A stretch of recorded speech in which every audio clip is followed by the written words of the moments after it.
Olha só, as pessoas têm capacidade de identificar pelo menos 1 trilhão de odores diferentes. É o seu caso, Fernando?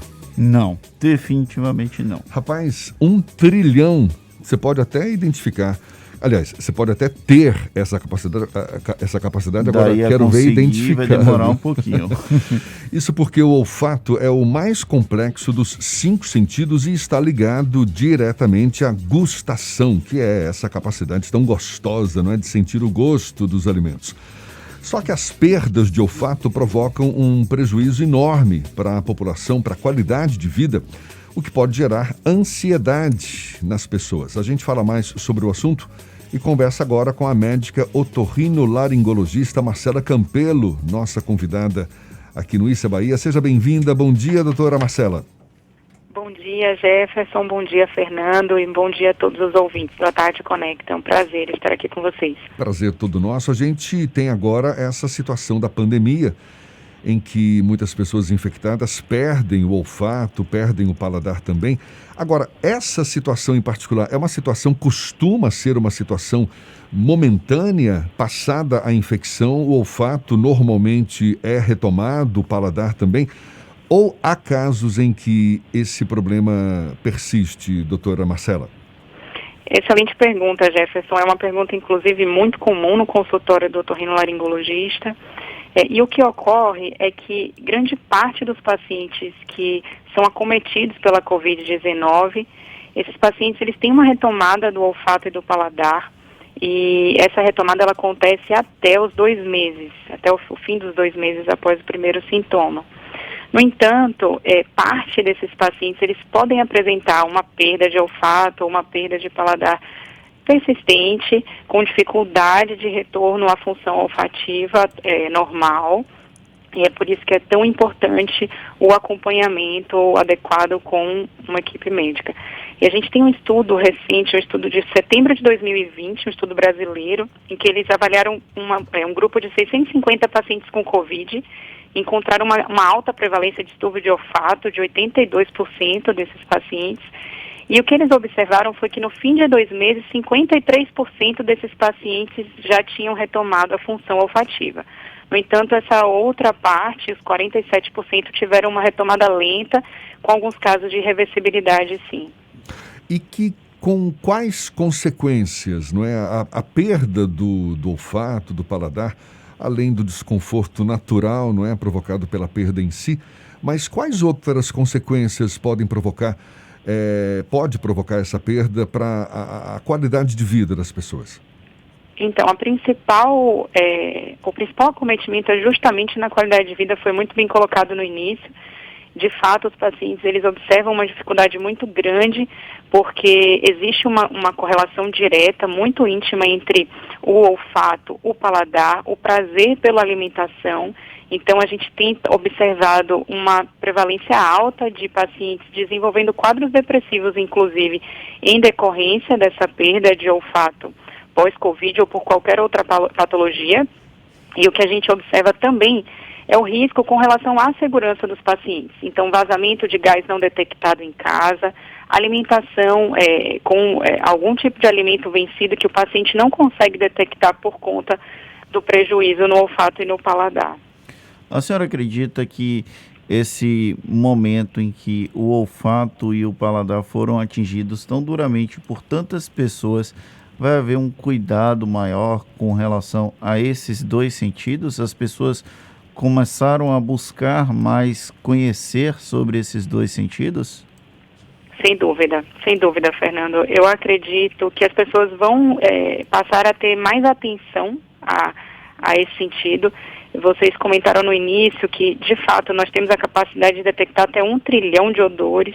Esse é um sentido primitivo e um sentido extremamente complexo e que, de certa maneira, não era tão observado pela população. A gente observa como otorrinolaringologistas outras causas de perda olfatória, que não a Covid, mas não eram causas tão frequentes como hoje. Hoje a gente tem, de ontem para hoje, na última revisão que eu fiz, aproximadamente 170 milhões de pacientes infectados por Covid, considerando uma prevalência que pode de 60% a 80%, a gente fala de aproximadamente 102 milhões de indivíduos com distúrbios olfatórios, sejam eles distúrbios olfatórios temporários ou persistentes. Então, sem dúvida alguma, eu acho que isso vai passar a ser uma preocupação da população, de forma geral.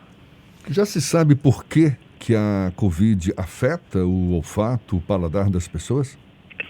Sim, a gente observa em estudos com animais, modelos animais, que o vírus, o SARS-CoV-2, que é o vírus responsável pela infecção, né, pela Covid-19, ele tem um tropismo, ou seja, ele tem uma afinidade pelo epitélio olfatório.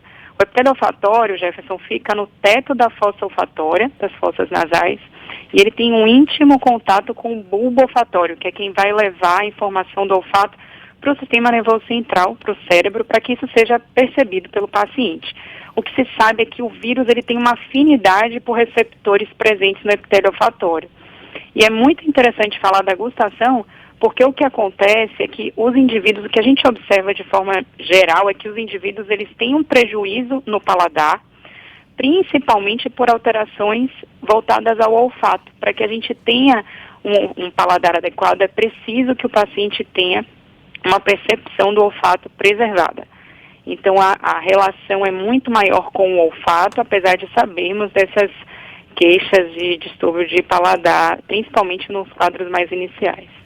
Quando se tem Covid, há uma busca desenfreada para tentar recuperar o olfato e o paladar. Eu falo por experiência própria, eu fui diagnosticado no final do ano passado, e aí, aquele momento sem o olfato, sem o paladar, a gente fica apreensivo, procurando até alternativas, como voltar, é possível acelerar, não é possível acelerar. Existe algum tipo de exercício ou interação medicamentosa que possa, de alguma forma, permitir que as pessoas retomem esses dois sentidos de uma maneira mais rápida após o diagnóstico por Covid-19? Sim, existe tratamento e é algo que muitas pessoas não sabem. Então, o que a gente conversa, às vezes, informalmente com a população que não tem acesso a informações de saúde, a gente escuta, às vezes, isso, de que não há possibilidade de tratamento, pacientes com 2, 3 meses de evolução sem realizar nenhum tipo de tratamento. O que acontece é que há tratamento, sim. O primeiro tratamento que eu gostaria de citar aqui é o treinamento olfatório. O treinamento olfatório, ele existe, é publicado e bem validado na literatura mundial, médica mundial. É uma espécie desde de 2009. fisioterapia, é uma fisioterapia de cheiro? Eu não gosto muito de utilizar o termo fisioterapia do olfato, porque eu acho que isso, de certa maneira, pode gerar algum tipo de confusão na cabeça do paciente, já que o treinamento olfatório é algo que é orientado pelo médico otorrinolaringologista e deve ser realizado pelo próprio paciente com disciplina e com atenção. Mas, de certa maneira, é uma alusão que talvez faça o paciente, de uma maneira, no momento inicial, entender. O treinamento olfatório, ele consiste na exposição diária a odores pré-estabelecidos, que são odores prescritos pelo médico.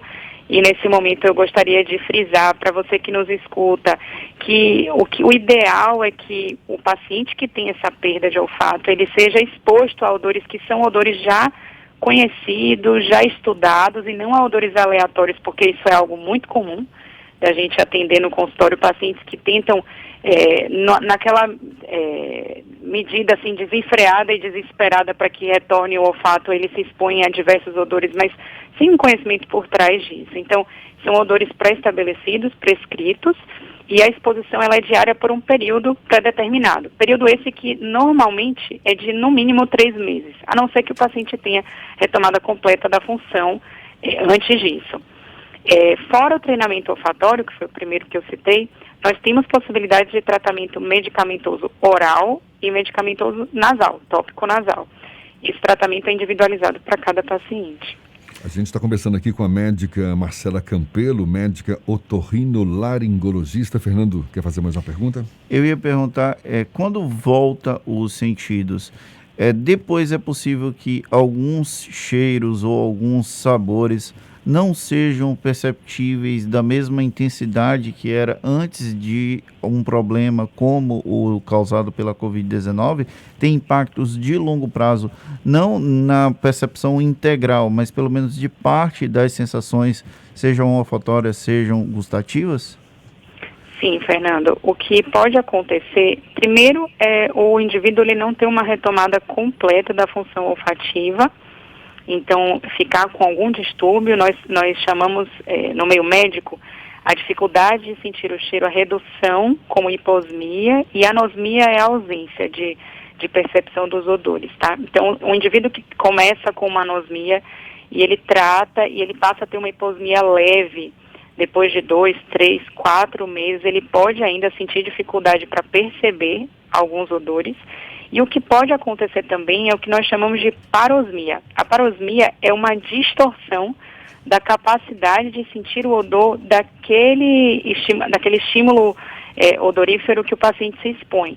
Então, isso é algo comum e é muito importante passar isso para a população, né, para que todos escutem que pode acontecer sim de você ter um quadro de Covid e 3 ou 4 meses depois passar a perceber essa distorção. Então, um exemplo, ter uma exposição à goiaba e quando se expor à goiaba sentir um cheiro completamente diferente, um cheiro que pode ser desagradável inclusive. Essa é a parosmia. Essa é a parosmia, ela é a parosmia. Existe um outro termo chamado fantosmia, que é quando o indivíduo não tem exposição nenhuma a nenhum odor, ele não está próximo de nada que tenha odor habitualmente e ele sente um odor muito desagradável. Normalmente é um odor muito desagradável, pode não ser. Mas cheiros que na verdade não existem.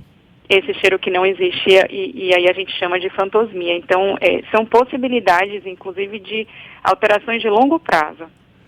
Doutora Marcela, a gente sabe, a gente está falando aqui do novo coronavírus, né, dessa pandemia que tem causado a perda de olfato, de paladar em muitas pessoas, mas a gente sabe que a causa da perda de olfato varia. Ou seja, para quem está ali sem olfato ou sem paladar e até aguardando, quem sabe, o resultado de um exame para a Covid-19, para o médico é importante que haja uma investigação mais minuciosa, um histórico do paciente, ou seja, considerar outras condições para dar o diagnóstico correto da perda do olfato?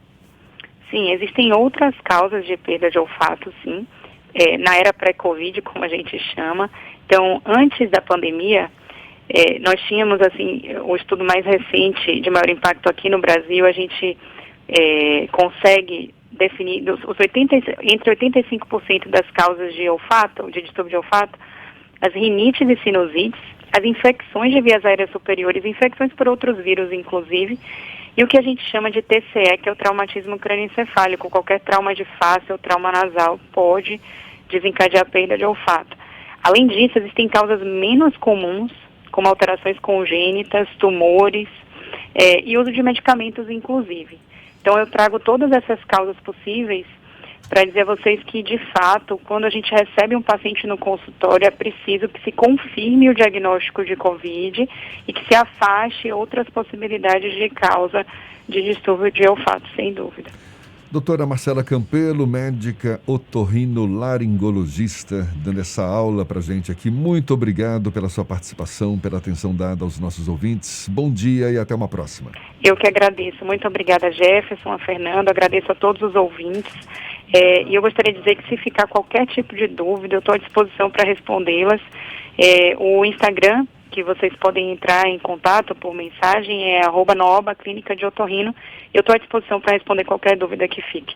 Muito obrigada pela oportunidade. Certo, tá certo. Obrigado mais uma vez. E a gente lembra que é mais um bate-papo, mais uma entrevista que vai estar disponível também logo mais na íntegra nos nossos canais no YouTube, Spotify, iTunes, Deezer e Instagram. Agora, 7h44 na Tarde FM.